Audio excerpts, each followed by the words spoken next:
Hai guys, ini hari 9 saya berada di Melbourne. Cuaca cukup enak pada hari ini. Kemudian ada beberapa teman media yang menanyakan kepada saya perihal adanya laporan Farhad Abbas yang di Polda Metro Jaya yang dilaporkan oleh Densu.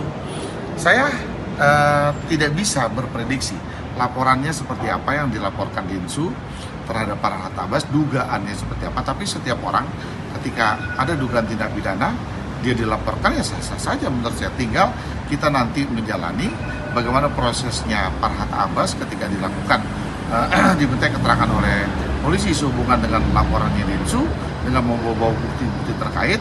Ya kita lihat di dalam proses penyelidikannya seperti apa. Kemudian pertanyaan kedua, FA dilaporkan Densu terkait pasal pengancaman.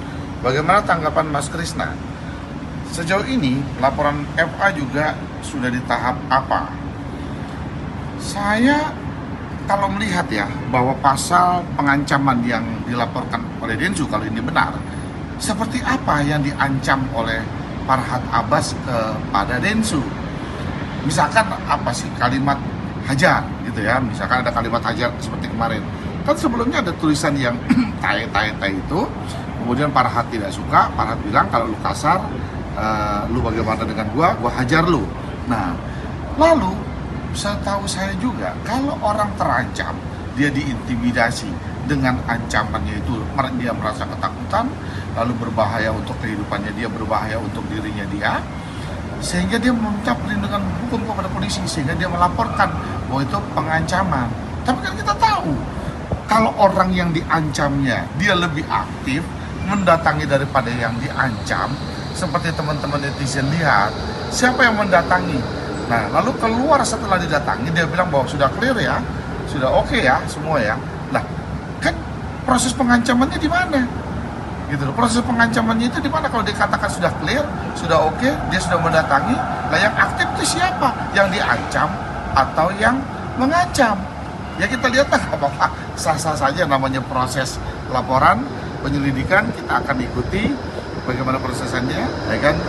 Lalu kemudian laporan Farhad Abbas di Polres Jakarta Selatan yang saya juga ikut mendampingi dalam laporannya itu kan telah dilaporkan adanya ujaran kebencian terkait menyangkut masalah ras dan sebagainya ya, yang ada kalimat apa sih, kecabut pedangmu, kan kau punya burung, kau cabut pedangmu, apalah ya, kan kalimat seperti itu sedang berproses di Polres Jakarta Selatan. Kami pun juga sedang menunggu tahapan selanjutnya untuk dimintai keterangan sebagai pelapor.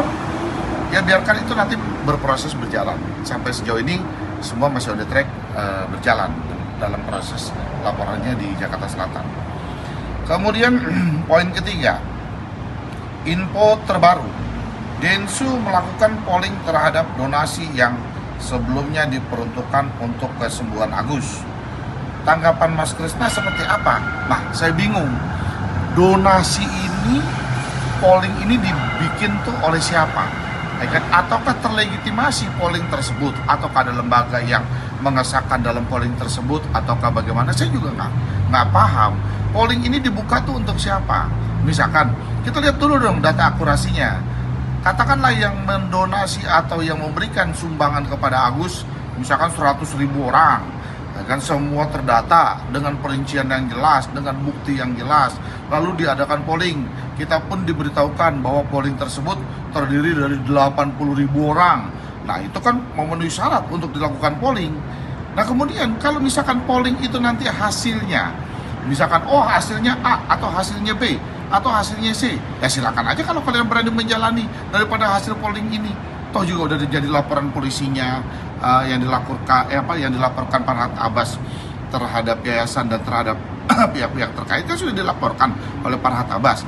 Nah, kalau hasil pollingnya kalian berani jalani itu sesuai dengan hasil pollingnya, silakan aja, maksudnya nggak ada masalah, monggo aja. Cuman nanti ya kan kita lihat seperti apa kalau kalian menggunakan dari hasil polling itu lalu dilanjutkan ya kan oleh kalian ya, kita lihat aja seperti apa. Keempat, menurut Mas Krisna, polling seperti ini akurat nggak? Saya katakan tadi, dari mana kita bisa menilai akurasinya? Kan akuratnya seperti apa? Saya juga nggak tahu bahwa ada lembaga polling di Indonesia yang mengesahkan. Saya, sepengetahuan saya, mungkin keterbatasan saya dalam pengetahuan, saya nggak pernah tahu ya.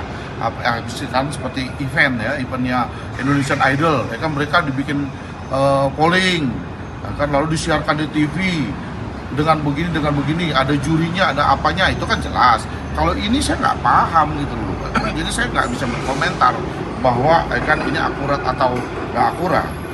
Dan yang terakhir, kalau dari sisi etika, pantas nggak sih uang donasi untuk seseorang namun tidak dilakukan transparansi? Nah kan kita lihat bahwa apa sih yang disalahkan oleh Agus selama ini?